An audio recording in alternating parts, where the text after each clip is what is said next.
Inicialmente, quero agradecer pelo apoio deste grupo que me acolhe.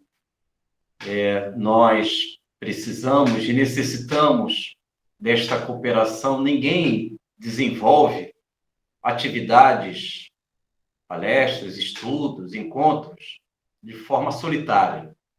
Precisamos sempre deste apoio, desta cooperação que lembra o cristianismo primitivo, os apóstolos e o nosso Senhor Jesus Cristo. Então, essa noção de bem comum, de conjunto, permitem que nós possamos atingir a família fraternal, a família espiritual. Nós iremos iniciar os nossos estudos com a parte 2 dos temas dos livros de André Luiz. André Luiz, em seus livros, em seus capítulos, ele cita, menciona alguns temas, alguns assuntos relevantes para a nossa formação espiritual, moral, porque nós precisamos, nós necessitamos das defesas mentais. É curioso, numa residência nós fechamos a porta, geramos uma segurança física, mas nem sempre nós conseguimos ter esta mesma vigilância, esta mesma habilidade em nosso mundo mental. Nós não geramos no nosso psiquismo estas defesas mentais que elas representam os pensamentos, as definições, as mentalidades originárias do Evangelho do Senhor Jesus. Então, hoje nós vamos apresentar a parte 2 dos temas dos livros de André Luiz. Conforme vocês estão percebendo, observando, acompanhando, nós temos no slide, na apresentação, dividido em 4 partes. São 4 livros, hoje apresentados, que primeiramente o livro Ação-Reação. Livro Ação-Reação, capítulo 8, preparativos para o retorno. Neste capítulo, existem diversos assuntos, diversos temas. No livro Ação-Reação, o mentor que acompanha, aliás, são 2 mentores que acompanham o André Luiz, Druso e Silas. E eles estão orientando o André Luiz a respeito de algumas temáticas que podem nos ajudar a fortalecer o nosso mundo íntimo, porque nós precisamos. Dias difíceis, todos nós teremos. E como reagir, como proceder quando existem os desafios da encarnação da vida. Quando nós recebemos uma notícia difícil, devemos aprender a amortecer tal notícia, assimilar, primeiramente pela via intelectual, porque o nosso emocional oscila muito. Então, os livros de André Luiz, eles existem como fonte de orientações para que possamos aprender a agir e não reagir no primeiro impulso. Devemos ter uma posição de forma equilibrada, mas não dá para improvisar esse equilíbrio na hora dos acontecimentos. Devemos estudar como se equilibrar, como defender o nosso psiquismo diante das alterações, das circunstâncias que se modificam em nossa vida. Hoje, nós vivemos de forma tranquila, mas amanhã pode a vida, como processo educativo, determinar algumas lições, alguns aprendizados e como proceder. Então, nesse capítulo 8º, preparativos para o retorno do livro Ação-Reação, Silas está explicando para André Luiz alguns assuntos. Silas, ao conversar com André Luiz, ele apresenta dois assuntos que eu considero como assuntos principais do capítulo 8º do livro Ação e Reação. Escola de Vingadores. Por que eu devo saber? Por que eu devo tomar conhecimento que existem escolas dos Vingadores no umbral, no mundo sombrio do umbral? Porque essas escolas de Vingadores, segundo a psicografia de Chico Xavier, essas organizações criminosas, eles tentam criar, infelizmente, meios, planejamentos para alcançar a nossa mente e gerar desesperos, incertezas, inquietações. Então, nós devemos ter um conhecimento, devemos ter um entendimento, dimensionar que existem essas organizações criminosas no mundo invisível, no mundo astral inferior do planeta Terra. E segundo a psicografia de Chico Xavier, nesse capítulo 8º, preparativos para o retorno, Silas está conversando com um obsessor chamado Leonel. E o Leonel explica para o André Luiz, para o Silas e para todos nós, de alguma forma, que essas escolas de vingadores, que são organizações criminosas no umbral, eles planejam como alcançar a nossa mente, gerar obsessões, infelizmente, alcançar o nosso mundo interno e conduzir aqueles, é claro, que são invigilantes. Eis aí a necessidade de procurarmos as defesas mentais, o equilíbrio, a harmonia. E segundo o obsessor Leonel, explicando para André Luiz e Silas, no ambiente ali do astral, essas escolas de vingadores, eles desenvolvem o conhecimento chamado desejo central, que é o outro tema desse enquadramento aí no slide. Se vocês acompanharem, livro Ação e Reação, na sequência indicado pela seta, nós temos a Escola de Vingadores e o outro assunto, desejo central, o tema básico. Isto é, para os espíritos sombrios, vingadores, obsessores, eles estudam o nosso psiquismo, a nossa mente, as nossas inclinações e tentam descobrir, investigar qual o desejo central da nossa vida. O que nós estamos buscando? Se o nosso desejo central, ou tema básico, for a evangelização dos nossos espíritos, esses irmãos infelizes, obsessores, eles não terão vida em nosso psiquismo. Eles vão deixar a gente caminhar, porque o evangelho é o remédio, é a consolação, é a água viva, é um meio que podemos nos equilibrar e sentirmos espíritos.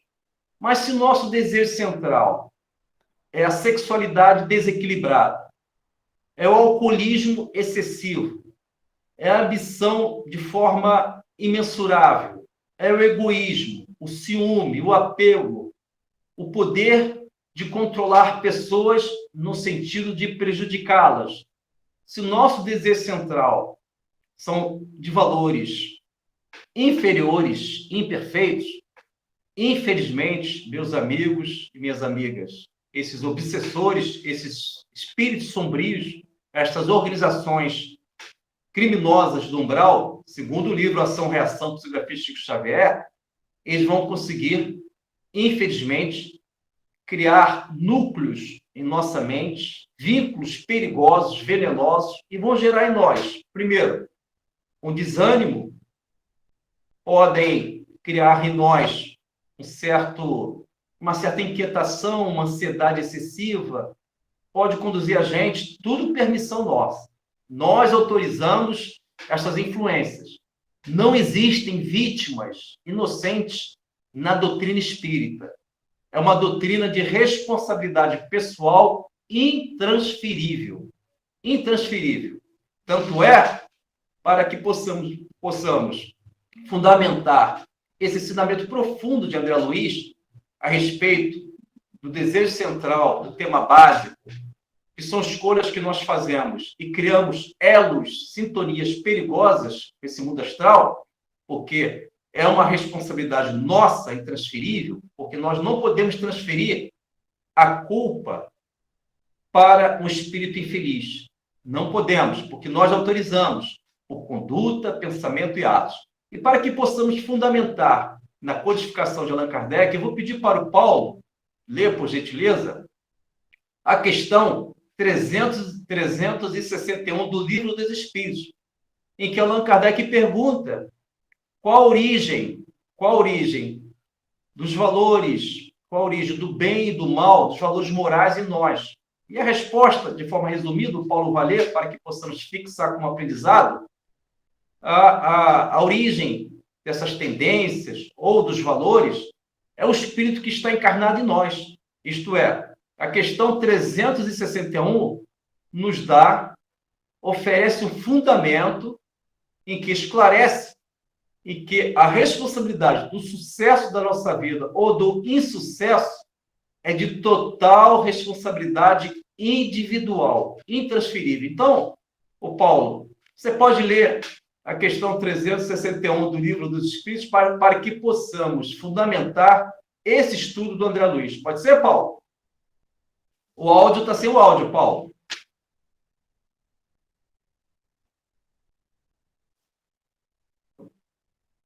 Pode ser, Paulo? 361 do Livro dos Espíritos, para que possamos... Esse meu mouse aqui é da diretoria de cafezinho, rapaz. Deixa. Não, está tranquilo, mas às vezes ele é bom, ele já está bem usado, então ele já... Não, está tranquilo, Paulo. Isso aí, não se preocupa com isso não, meu filho. Tranquilo. Bom, questão 361, capítulo 7 da Vida Espírita, parte 2ª do Livro dos Espíritos. De onde vêm para o homem as suas qualidades morais, boas ou más? São as do espírito que está nele encarnado. Quanto mais puro é esse espírito, mais o homem é inclinado ao bem. Agradeço, Paulo. Então, meus amigos, segundo a fundamentação do Livro dos Espíritos, esta influência, esta atuação destes espíritos sombrios, segundo o livro Ação-Reação, capítulo 8, preparativos para o retorno, Silas e André Luiz estão ouvindo esta notícia, esta menção de um espírito obsessor chamado Leonel. E o espírito obsessor chamado Leonel, ele está esclarecendo como é que essas organizações, essas escolas de vingadores atuam em nosso mundo físico, na dimensão física, quando nós vivemos as nossas negligências, quando o nosso desejo central são desejos centrais, são buscas que não representam o equilíbrio, o evangelho do Senhor Jesus, a fonte de luz, a harmonia. Diante disso, lamentavelmente, estas organizações criminosas, eles podem manipular, manobrar, gerar em nosso psiquismo, lembrando, por aceitação nossa, conforme a questão 361.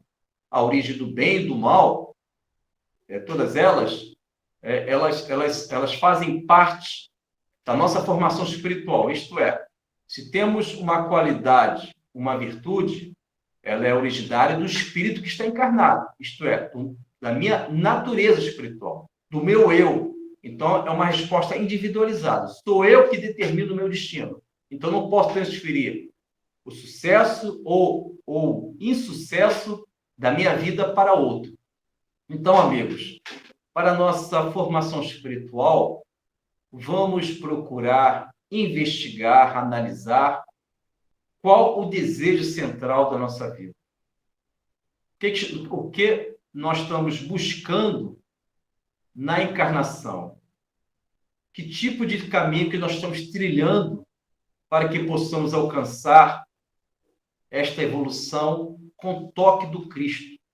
Porque a evolução sem o toque do Mestre, sem o Evangelho, nós podemos ainda, infelizmente, banalizar as nossas inclinações, nós não iremos conseguir perceber os arrastamentos, este desequilíbrio que ainda eles insistem, tais desequilíbrios, porque nós estamos ainda invigilantes. Nós não conseguimos nos harmonizar com as leis do universo.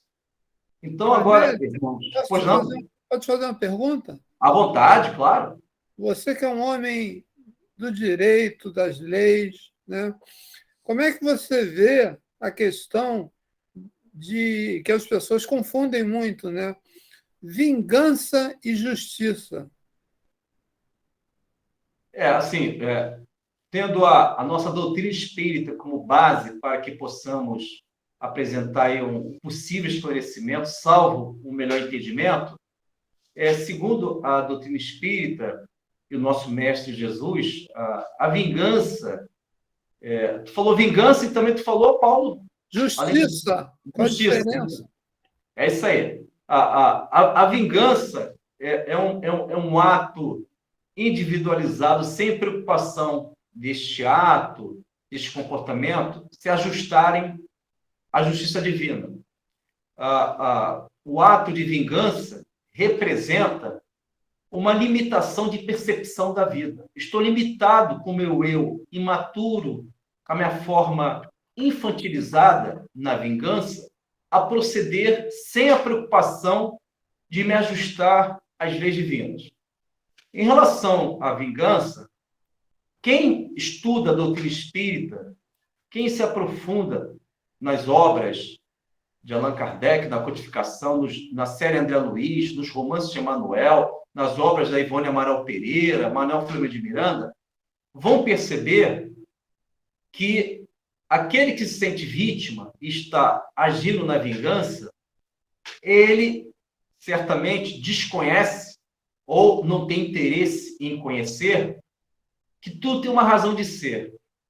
Se porventura alguém se apresenta em nossa vida, gera um constrangimento, fere o meu coração, e eu não consigo entender esse processo, porque eu estou negando o processo das reencarnações, eu estou negando vidas passadas, em que ontem, em vidas passadas, eu fui o protagonista, eu fui autor do escândalo, da discórdia, da vingança, e hoje está retornando para mim, não é um processo automático, não existe automatismo para que alguém venha se vingar da minha forma de ser, da minha vida, em função do meu passado. Mas existe toda uma probabilidade de acontecimentos que podem ocorrer dependendo de como estou nesta reencarnação. Se a minha vida ganhou espiritualidade, se eu evangelizei meu coração, o amargo da vida vai acontecer, mas eu terei uma sensação de algo suave, doce. Isto é, eu devo aprender a tirar coisas doces do amargo da vida. Então, resumindo, vingança é uma percepção limitada que eu não consegui desenvolver em mim, o conhecimento das reencarnações, o conhecimento que nada é por acaso, tudo tem uma razão de ser. Se eu não tenho tais conhecimentos, eu me sinto vítima do meu processo. E, diante disso, eu quero agir por conta própria, que é um grande erro, um grande equívoco. Justiça é tudo aquilo que nós conseguimos nos ajustar, nos adaptar, o que o universo está ditando, que o universo está nos orientando quais os caminhos a tomar. E nada melhor do que nós termos o livro dos Espíritos para entender qual é o melhor sentido de justiça. Então, vamos para a questão 614 do livro dos Espíritos. Esta questão é muito interessante, em que Allan Kardec pergunta o que se entende por lei natural, por lei divina. E a resposta, o Paulo vai ler, mas a resposta, uma parte dela, diz o seguinte: você só é infeliz quando se afasta das leis divinas. Olha que interessante. O seu afastamento das leis de Deus vão lhe gerar infelicidade. Então, na justiça eu sou feliz, na vingança eu sou infeliz. Tu pode ler, Paulo, questão 614 do livro dos Espíritos. Agora o mouse funcionou rápido, hein? Caracteres Paulo está sem áudio. Paulo está sem áudio, Paulo. Ele não está ouvindo. Amigo Paulo. Do microfone, Paulo. Está aqui, está aqui, está aqui. Agora foi. Agora foi. O que se deve entender por lei natural? A lei natural é a lei de Deus. É a única, não tem outra, necessária à felicidade do homem. Ela lhe indica o que deve ou não fazer. E ele só é infeliz quando dela se afasta. Muito agradecido, Paulo. Então, quando Posso ler uma outra aqui? Pode não, Paulo. Ó, capítulo 11, parte 3ª, Lei de Justiça, Amor e Caridade. 875. Como se pode entender a justiça? A justiça consiste no respeito aos direitos de cada um. Perfeito. Perfeito. É isso aí, Paulo. Muito agradecido, Paulo. Então, meus amigos, vamos agora para o módulo 2, no nosso slide. Por gentileza, livro No Mundo Maior, capítulo 7º, de nome, Processo Redentor. O assunto a ser estudado, alienação mental. Recomendo que todos façam uma leitura desse capítulo 7º, Processo Redentor, do livro No Mundo Maior. Porque esse capítulo esclarece a respeito de uma criança de 8 anos de idade que está sendo visitada pelo Calderaro, lembrando que o livro No Mundo Maior, a exemplo dos demais livros de André Luiz, sempre existe minimamente um mentor espiritual. No caso do livro No Mundo Maior, o mentor é Calderaro. E Calderaro e André Luiz, eles estão visitando, eles se encontram naturalmente no mundo invisível, no mundo astral, estão visitando o ambiente da nossa dimensão física. E eles penetram num lar muito humilde, em que existe uma criança de 8 anos de idade que se encontra paralítica, inerte, com muita dificuldade de ouvir e de ver. E Calderaro resolve explicar que esta criança de 8 anos de idade, em vidas passadas, na sua última encarnação, a encarnação anterior a esta, foi um indivíduo que viveu uma rebelião social e agiu de forma equivocada, violando os direitos daquele país em que esta rebelião social, esta espécie de revolução, estas ideologias que, às vezes, de forma perigosa, convidam todos nós a revoluções, e este espírito, naquela oportunidade, há 2 séculos, ele, lamentavelmente, resolveu viver esta revolução naquele país, naquela sociedade, e se vingou dos seus desafetos, matando, maltratando, agredindo, e todos eles, a maior parte deles, aguardou justamente este irmão no umbral. Ele desencarnou e estavam lá aguardando este revolucionário. E segundo o capítulo 7º, Calderaro esclarece que este irmão que desencarnou, esse revolucionário que levou, digamos assim, a crueldade para os seus irmãos da época, ele ficou 100 anos, escutem bem, amigos, 100 anos na região do umbral, recebendo fluidos deletérios, venenosos em seu perispírito, em que os irmãos que não perdoaram ele lançavam de forma constante, durante 100 anos, estas vibrações no perispírito desse irmão que já começou a lhe resgatar o seu passado. E depois de 2 séculos, em torno disso, ele reencarna nessa condição de uma criança, aos 8 anos de idade, está ali, Calderaro, frente àquela criança, paralítico, vivendo a sua experiência. E segundo o nosso Calderaro, ele fala o seguinte, ele entra no tema alienação mental. Este tema está esclarecendo sobre este espírito encarnado que se encontra no mundo físico 8 anos de idade. E segundo Calderaro, eis aí a importância da verdade, do esclarecimento.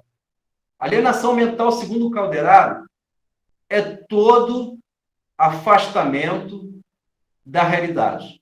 Eu vou repetir por que é importante fixarmos estes conhecimentos desses mentores grandiosos da série André Luiz. Porque nós podemos viver estas alienações mentais de forma proporcional, às vezes de forma muito reduzida ou de forma intensa. E nesta leitura, neste estudo, eu posso me ver com este personagem, eu posso estar com este sintoma, por que não? Todos nós somos aprendizes, necessitados, encarnamos porque estamos superando velhos capítulos não resolvidos. Então, segundo Calderaro, a alienação mental é toda ausência, todo afastamento voluntário ou involuntário da realidade. A minha alma, a minha mente se afasta da realidade, da vida como ela é, agradável ou não. Este afastamento, de forma intelectual ou de forma emocional, este afastamento da realidade faz com que eu venha viver essas alienações, eu saio do eixo da razão e possa até me fixar em ideias que são pura imaginação, são ideias que representam comportamentos que não possuem, não têm sintonias com as leis do universo. Então, amigos, segundo Calderaro, ele até fala que existe, exceto, é claro, as questões orgânicas, as questões físicas, mas a maior parte das alienações mentais são os nossos afastamentos da realidade. Por isso que é importante valorizarmos a lei de sociedade, cuidado com isolamento excessivo, porque nós, nesse isolamento excessivo, claro, existe o recolhimento para meditarmos, existe aquele momento da solidão positiva, que conseguimos fazer um balanço da nossa vida, ok, tudo isso aí é importante. Mas quando existe aquele afastamento em que nós não permitimos o contato com a sociedade, aquele afastamento em que nós não conseguimos mais nos colocar na condição de aprendiz, pode realmente viver essas situações. É verdade, Paulo, a esquizofrenia tem a ver com isso. Então, a princípio, meus amigos, segundo o próprio Calderaro, esse mesmo capítulo, olha só que coisa interessante, ele fala outra coisa a respeito dessa alienação mental. Ele diz o seguinte, que alguns dramas íntimos, aquelas tragédias pessoais, podem gerar uma prisão de nossa personalidade à introversão. Eu vou repetir que o assunto é delicado. Então, a princípio, sim, Paulo, eu estou vendo uma mãozinha aí. Quer falar, Paulo? Pois não. Pode falar, Paulo, se você quiser. Só que o teu áudio está desligado. Não, eu ia só lembrar que esquizofrenia é uma das hebefrenias que a psiquiatria está lá no CID-10, né? E esquizofrenia vem do grego, fendido, separado. Então, a individualidade, ela prefere, ela não, como você falou, ela não aceita a situação, ela está presa ainda muito ao passado, ela quer sair daquela realidade, ela se aliena, ela se fende, então ela se abre, daí vem o termo esquizo, é uma personalidade fendida que está no mundo, mas não está no mundo, ela está completamente alienada. Era só isso. Muito bom, só isso não, é muita coisa, é muito bom. Então é o seguinte, Paulo, olha que interessante, Paulo está trazendo aí algumas informações relevantes, e então, para a nossa formação espiritual, segundo o Calderaro, no livro No Mundo Maior, capítulo 7, conforme o slide, Processo Redentor, ele está esclarecendo a respeito da alienação mental. Na alienação mental, nós nos afastamos da realidade. O afastamento da realidade faz com que nós iremos substituir a realidade por um mundo imaginário. Vocês concordam? Se eu não vivo a realidade, eu estou criando um mundo imaginário. Este mundo imaginário pode ser construído por mim ou por obsessores, por espíritos infelizes. Porque outra coisa que devemos entender, você nunca está só. Existe um mundo astral. Você pode estar com a presença de um protetor, um espírito amigo que vai acolher você. Mas você pode estar, dependendo da sua vibração, do seu equilíbrio mental, você pode estar vivendo ali um diálogo com um espírito infeliz. Então, quando você se afasta da realidade, você não aceita o projeto reencarnatório. Você não aceita o contexto que você está vivendo. Então, se você não aceita, essa não aceitação, ela faz com que você naturalmente venha substituir com o mundo que você está idealizando. Se o teu mundo for o mundo do Cristo, maravilhoso. Se você idealizar o Evangelho, você vai voltar para a realidade da reencarnação. Mas isso não é muito comum que aconteça. Porque quando nós vivemos estas alienações mentais, esses afastamentos da realidade da vida, nós substituímos com ideologias, com ideias, mentalidades que representam, aí sim, esta alienação.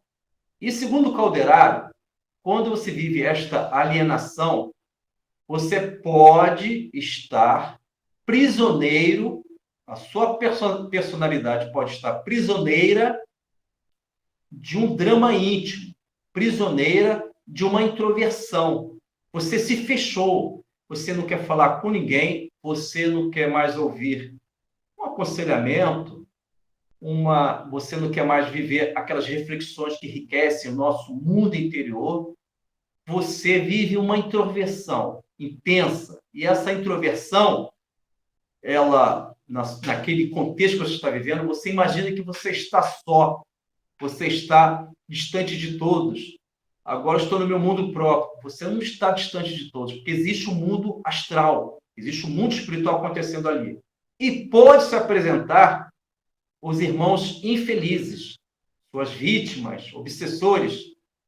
Então, precisamos sempre dessa necessidade de se defender mentalmente. Então, a pergunta é, bom, eu me afastei da realidade, estou afastado, substituí a realidade com o meu mundo imaginário, cheio de fantasias e infantilidade. Estou cada vez mais nesta alienação.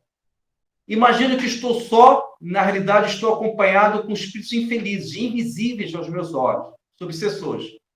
Como resolver isso? Gerou enigma.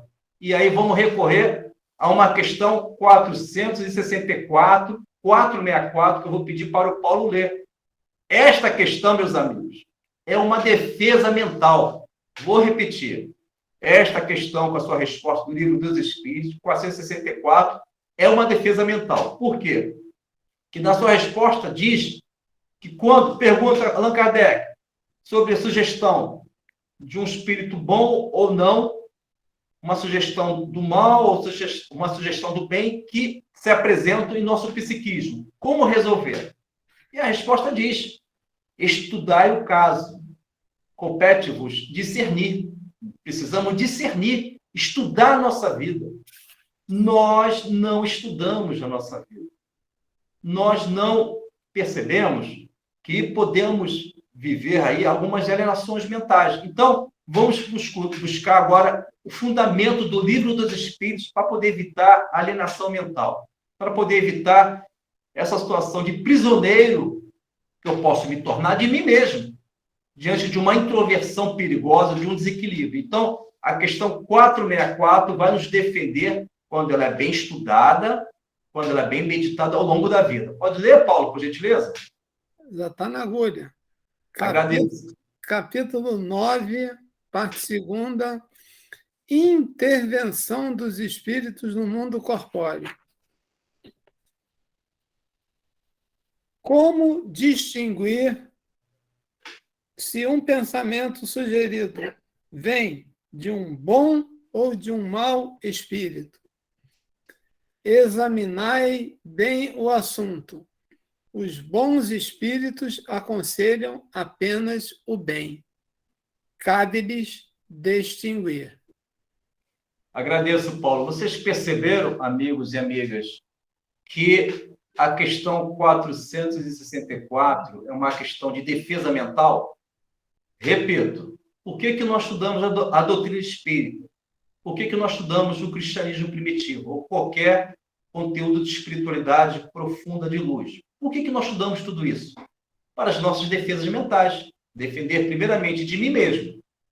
Eu sou o obstáculo quando vivo a minha ignorância, quando desconheço a verdade. Eu sou o maior empecilho para a minha felicidade, quando não consigo evangelizar o meu espírito, quando eu não entendi a água viva do Senhor Jesus, quando nego aquela orientação do mestre, que é de uma importância qual seja.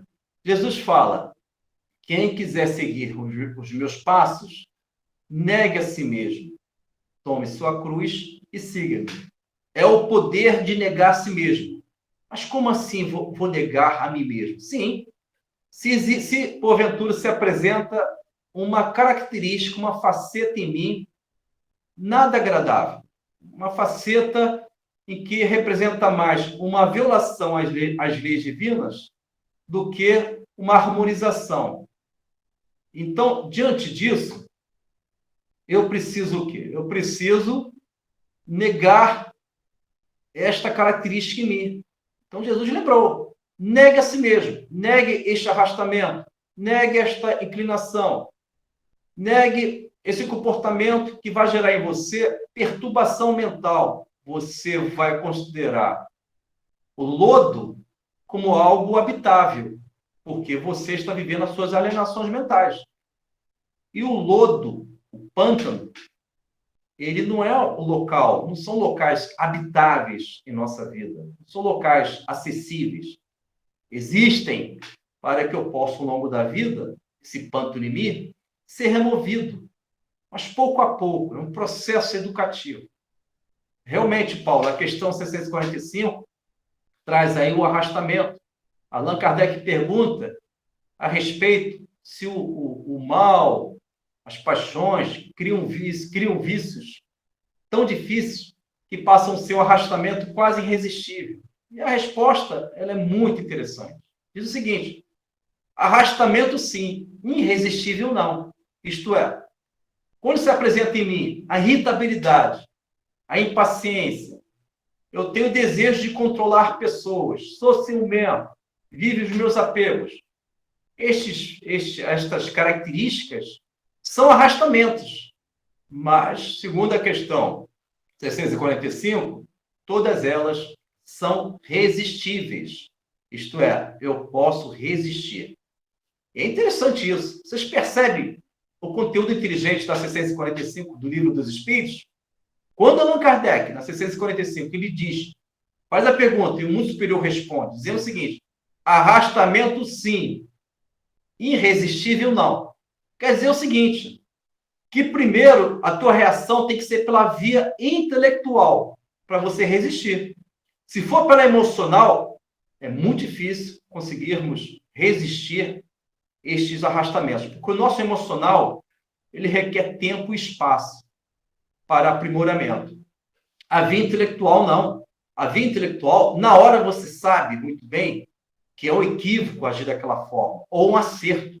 Então, numa situação enigmática, numa situação de dilema pessoal, tenta, pela via intelectual, observar o caos em si. E pela via intelectual, você percebe, porque você está pensando, você pode alcançar o equilíbrio. Isto é, estou vivendo um desafio. Constatei que é um desafio em minha vida. Olha a via intelectual. Constatei. Eu estou refletindo. Pela via intelectual, eu posso recorrer à oração. É a via intelectual. Na oração já é o estado devocional, já é a emoção superior. Mas lembrando sempre, tentam sempre alcançar a via intelectual, o intelecto, a racionalidade, que ela é mais rápida. Ela gera uma defesa mental. Então, vamos agora, meus amigos, para o módulo 3 do slide, livro Evolução em Dois Mundos, do nosso André Luiz, psicografia Chico Xavier, é o capítulo 15, vampirismo espiritual. Os dois assuntos deste capítulo, vampirismo e simbiose. Então, são temas importantes, porque são temas que representam esclarecimentos que podem nos ajudar a reequilibrar a nossa saúde mental. Vampirismo, segundo no livro Evolução em Dois Mundos, capítulo 15, vampirismo é toda influência de um espírito, pode estar encarnado, mas geralmente ocorre o vampirismo para o espírito desencarnado que está tentando influenciar, assimilar, vampirizar o tônus vital do encarnado. Então, o vampirismo é um ato de um espírito infeliz de inalar, absorver, vampirizar o tônus vital. O que seria o tônus vital? Tônus vital é a variação do fluido universal. O fluido universal, ele é a energia de forma variável em que atua em todo o universo. E em nosso corpo físico, o fluido universal se transforma em tônus vital. É a vida orgânica, é a vida que está insuflando em nós a capacidade de vivermos aqui na Terra. Então, o tônus vital, ele é, infelizmente, inalado pelos vampiros, porque eles querem ter a sensação do mundo físico. É curioso, porque quando nós buscamos a espiritualização do nosso ser, nós evitamos qualquer identificação com o mundo carnal, com o mundo físico. Mas quando nós ainda vivemos nossos apegos, as nossas infantilidades, as nossas imperfeições, nós queremos viver as sensações do mundo físico, os sentidos físicos, as relações corporais. Então, há uma lógica. Se eu estou evangelizando o meu espírito, eu estou vivendo a minha natureza espiritual. Quando eu nego esta evangelização do meu espírito, eu estou querendo viver a minha natureza corporal. Só que a natureza corporal, eis aí a incoerência. A natureza corporal, ela é transitória. Então, eu não posso valorizar aquilo que é transitório, porque um dia vai cessar. Vocês concordam? É a lógica da vida. Como é que eu vou valorizar aquilo que um dia vai finalizar? Como é que eu vou me fixar? Como é que eu vou viver esta estagnação mental no mundo corporal em que ele é transitório, ele é impermanente? Então, devemos valorizar o que é eterno. O eterno é o espírito que somos, imortais. Então, o vampirismo, ele é justamente isso. Quando nós vivemos estas experiências em que um espírito infeliz, ele está atingindo todos nós, sempre por aceitação do vampirizado, do obsidiado. Nós aceitamos estas condições. Paulo, tu quer fazer uma pergunta? Eu vi aqui que você lançou uma pergunta. Pode ficar à vontade, tá bom, Paulo? Quando você quiser. Mas, enfim, então, pode perguntar, Paulo, alguma coisa. Era só uma colocação que, À vontade. nos campos de estudo da obsessão, né, você tem tipos de espíritos parecidos, que vampirizam a energia alheia. Um você denomina de encosto. É como se fosse o homicídio culposo e o doloso.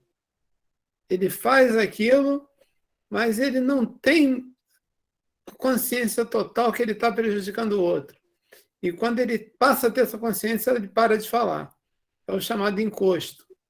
Perfeito. E o vampiro é aquele que sabe o que está fazendo, sabe que está fazendo mal, induz a pessoa a beber, a fumar, a sexo, a qualquer outro tipo de coisa, e não quer nem saber se ele vai ficar bem, se ele vai ficar mal. O que importa é esse tônus vital que você falou, que ele vai pegar para ele. Ele Perfeito. larga aquele e vai atrás de outro, se for o caso. Perfeito. Muito bom. É isso aí. Bom acréscimo, Paulo, é isso mesmo. Inclusive, o vampirismo ele só é estabelecido por afinidades, sintonias. Se, porventura, eu aceito os arrastamentos das minhas vidas passadas, arrastamentos significam eu tenho comportamentos que violam as leis divinas, vivo velhos vícios, tenho comportamentos emocionais desequilibrados, oscilo muito, não consigo viver uma certa concentração no bem. Então, tais comportamentos, naturalmente, sinalizam para o mundo astral inferior afinidades. Eu estou sinalizando para os vampiros que eles podem se aproximar em comportamentos. Caso os amigos queiram, para que vocês possam aprofundar exemplos de vampirismo, existe um capítulo, Forças Viciadas, do livro Nos Domínios da Mediunidade, também série André Luiz. O nome do capítulo, Forças Viciadas, em que André Luiz, ele, juntamente com Aulos, obrigado, esse mesmo, isso mesmo, Paulo. Paulo está mostrando o livro Nos Domínios da Mediunidade, perfeito.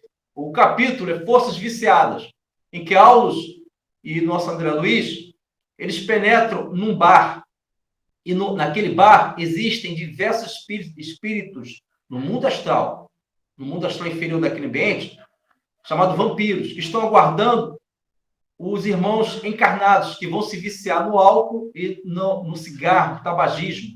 E eles estão ali, quase acoplados em cada um deles, utilizando as vibrações, o tônus vital, e vivendo, infelizmente, aquela situação horrenda. Então, exemplo, caso vocês queiram, de estudo, capítulo Forças Viciadas, do livro Nos Domínios da Mediunidade.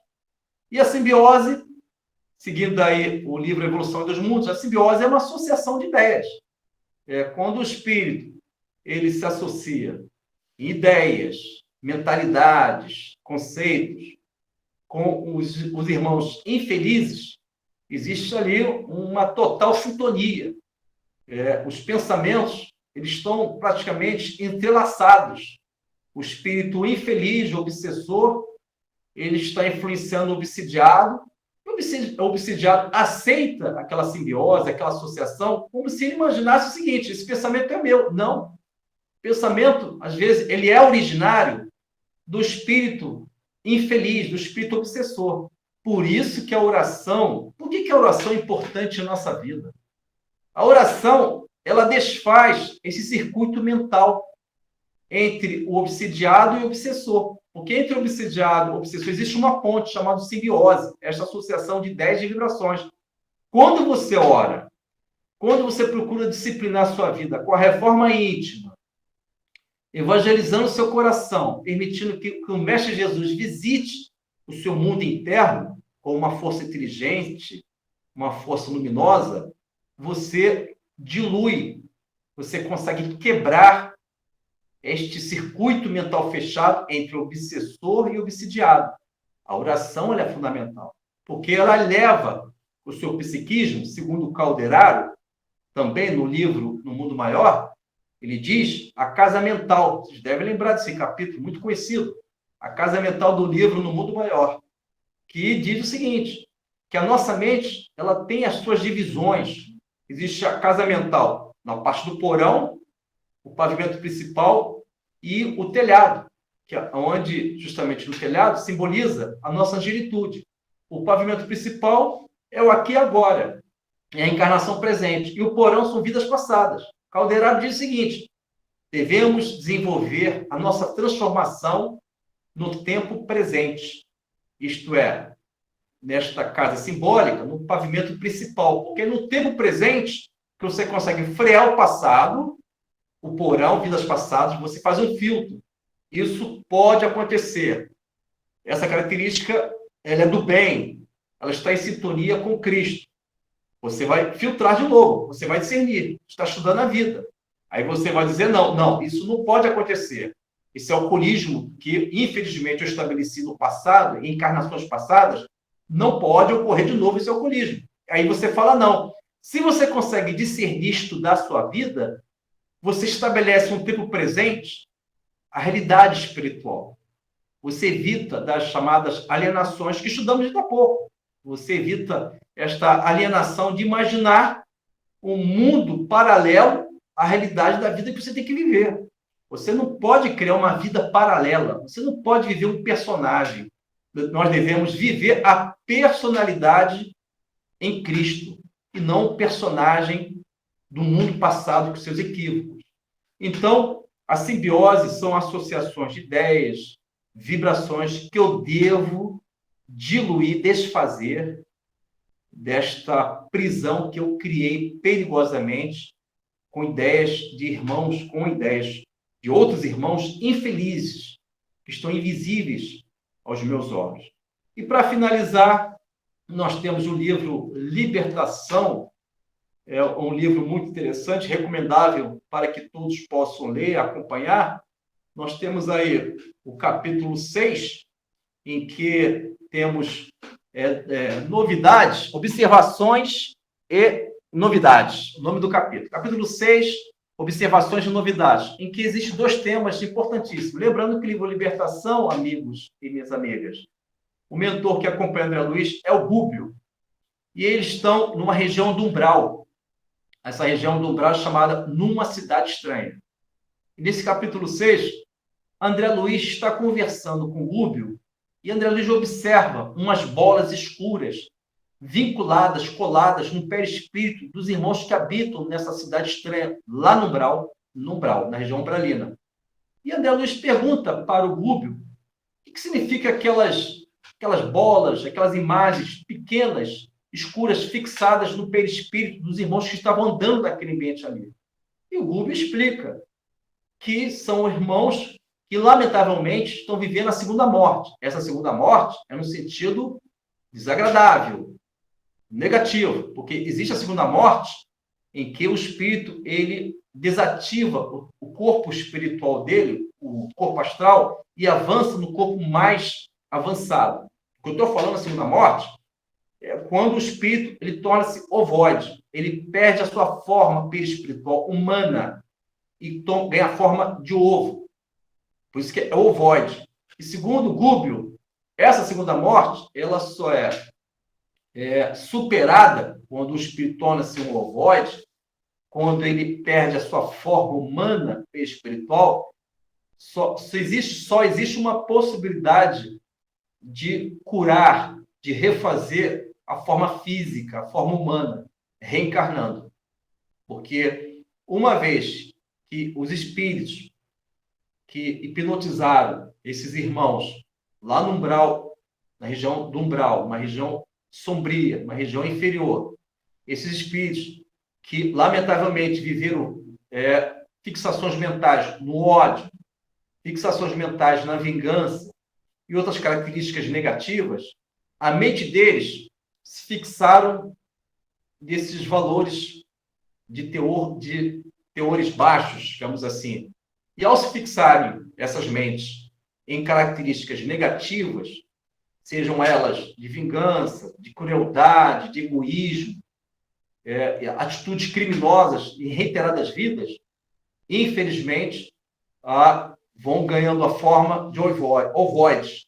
E aqueles que estão hipnotizando, esses espíritos que são magos negros, eles hipnotizam e conduzem essas mentes que já estão desequilibradas por si só, essa formação de ovo, essa formação de uma mancha.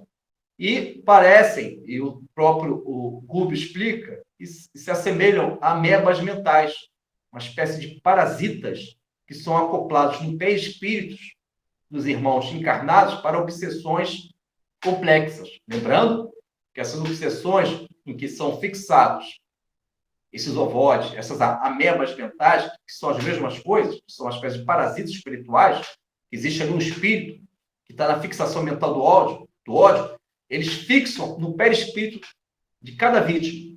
E ao fixarem esses ovoides desses perispíritos, quando o espírito aceita, o espírito encarnado está aceitando tudo isso.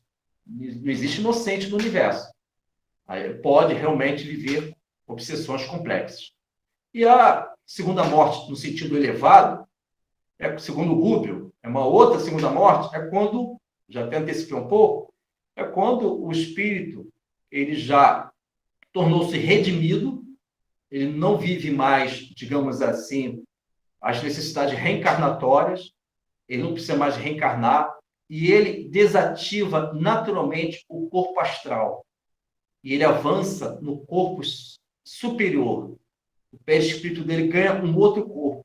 E ele consegue viver a segunda morte, isto é, ele deixa o corpo astral e avança no corpo mental ou um corpo mais avançado. Essa é a segunda morte que o Hugo fala. Então é isso, meus amigos. Nós finalizamos os estudos. São assuntos complexos, não são assuntos simples de serem estudados, divulgados, mas, de alguma forma, peço a todos para que possam ler esses capítulos, se aprofundarem e alcançar aí, quem sabe, o autoconhecimento. O Hernandes levantou o braço. Fica à vontade, Hernandes. Levantou a mão.